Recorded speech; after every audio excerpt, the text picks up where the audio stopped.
Boas festas e bem-vindos ao último episódio deste ano do Turismo em Destaque, onde analisarei a aprovação da restituição de 50% do IVA não dedutível na organização de congressos e eventos similares e também a implementação de uma taxa turística no Algarve.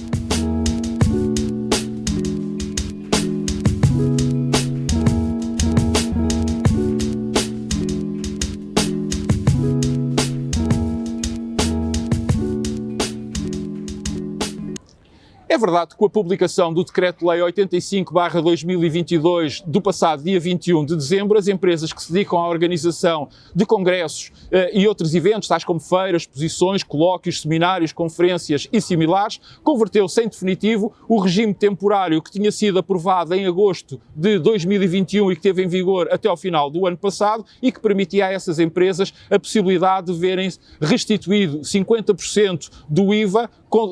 de despesas que eram consideradas não dedutíveis, nomeadamente as relativas a transportes e viagens de negócios e também do seu pessoal, incluindo portagens, aquelas que eram respeitantes ao alojamento, à alimentação e às bebidas, as de recepção, incluindo as que estão relacionadas mesmo com pessoas que eram estranhas à própria empresa e ainda as relacionadas com imóveis ou partes de imóveis e seus equipamentos, destinados principalmente a tais recepções. É também ainda importante acrescentarmos que esta era uma das medidas que integrava o acordo de médio prazo para a melhoria dos rendimentos, dos salários e da competitividade, que, como se sabe, foi assinado em sede de concertação social no passado mês de outubro.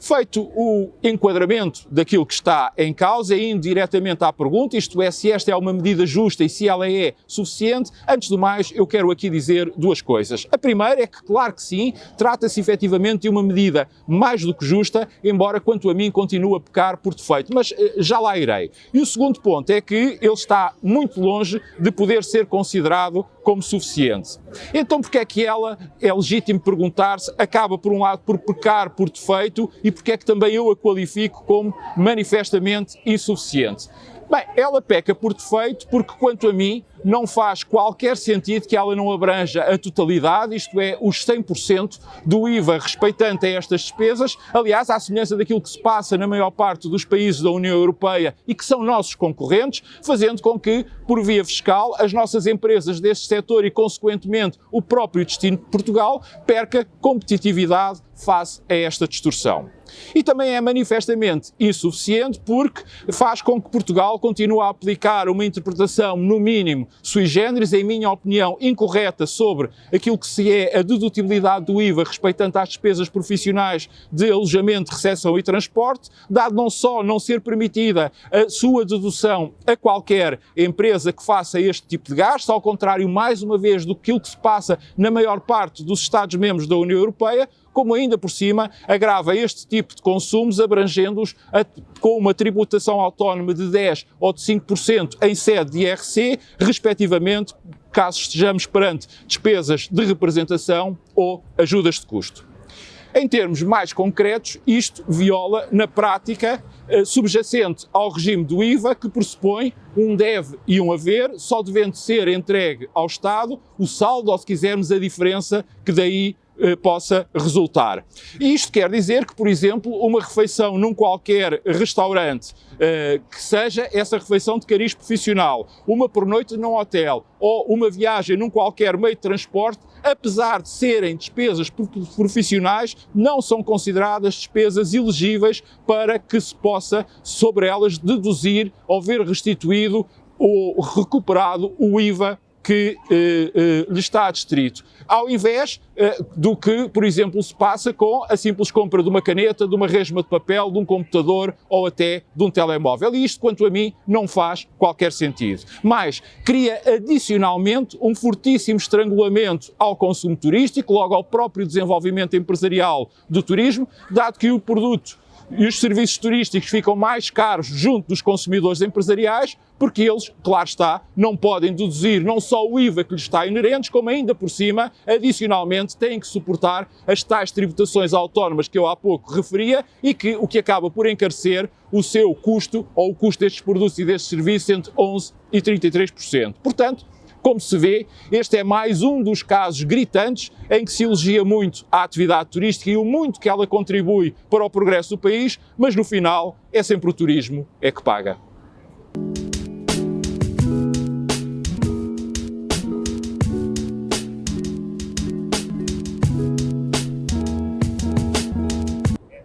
Antes do mais, convirá começar por dizer que esta taxa turística que a Comunidade Intermunicipal do Algarve pretende agora implementar não é propriamente uma novidade, já que a mesma tinha sido aprovada em 2019, isto apesar da maioria dos municípios ter decidido pela sua não aplicação, ou se quisermos pela sua suspensão, em razão da pandemia, que, como é sabido, colocou a atividade turística durante os últimos 2 anos em modo de pausa e afetou os destinos turísticos e, naturalmente, também afetou o nosso Algarve. As únicas exceções a esta situação são, ou se quisermos, foram os municípios de Vila Real de Santo António, que implementou logo esta taxa ainda em 2019, e Faro, que a retomou em março deste ano.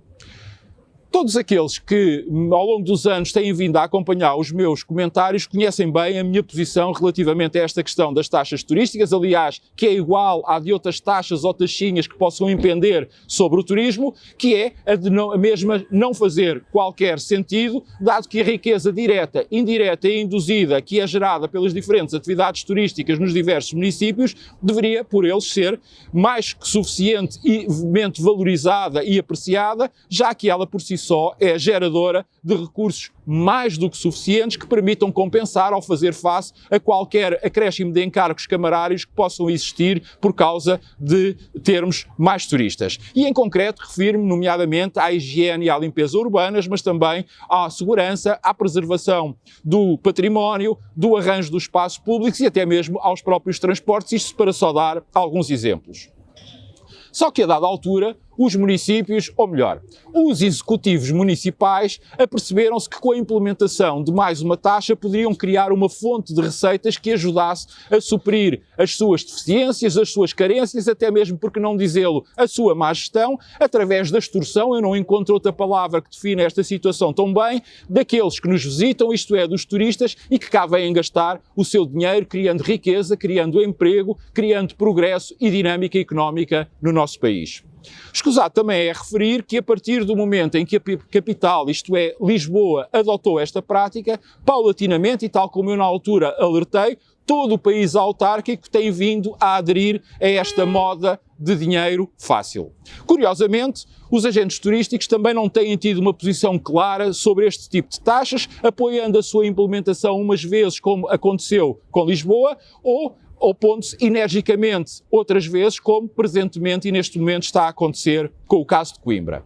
Quanto ao Algarve, e ao que parece, os representantes empresariais e promocionais da região estão a participar ativamente na implementação da medida, propondo que 10% da sua receita reverta para a criação de um fundo regional destinado à promoção e à animação turística, nomeadamente tendo por objetivo a captação de mais ligações aéreas na época baixa para a região e a organização e o acolhimento de grandes eventos internacionais.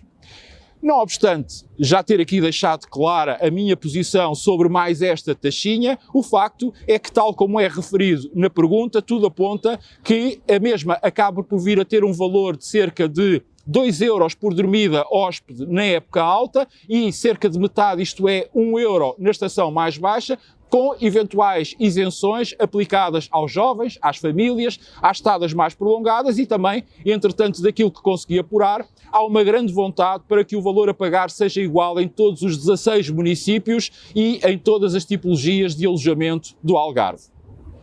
Em síntese, numa conjuntura altamente inflacionista como aquela que estamos a ultrapassar e que está a pressionar o aumento dos preços e simultaneamente a afetar o poder de compra dos consumidores, para além de aqui registar a minha discordância com o pôr em prática esta taxa, esta também, convenhamos que não é a melhor altura para o fazer, já que ela agravará sempre, poderá alegar se agravará mais ou se agravará menos, mas agravará sempre a competitividade do destino Algarve. E deixo aqui um alerta adicional. Por mais garantias que sejam dadas aos agentes turísticos sobre a aplicação das receitas que daí advierem na própria atividade, esse é um argumento que mais tarde ou mais cedo, vai acabar por ser posto em causa. Veja-se o que este propósito começa a ser falado em Lisboa relativamente ao desvio de verbas provenientes da taxa turística para outras finalidades, como é o caso em concreto da habitação. É que graças ao dinamismo da atividade, com o tempo, estas verbas vão engrossando, vão aumentando, vão tornando-se cada vez mais apetecíveis e, naturalmente, com isso também aumenta a tentação de alguns delas se procurarem apropriar. Em suma, é preciso cuidado, mas mesmo muito cuidado com o que pode vir a acontecer, porque no final quase sempre acontece o mesmo. É o turismo que paga. Vemo-nos em 2023, que é já para a semana. Até lá, votos de um feliz ano novo, com muita saúde, paz, sucessos pessoais, profissionais e, claro está, turísticos. E não se esqueça que, entretanto, o turismo não para e, portanto, se quiser continuar a par do que mais importante acontece na atividade, pode sempre subscrever gratuitamente um dos meus canais.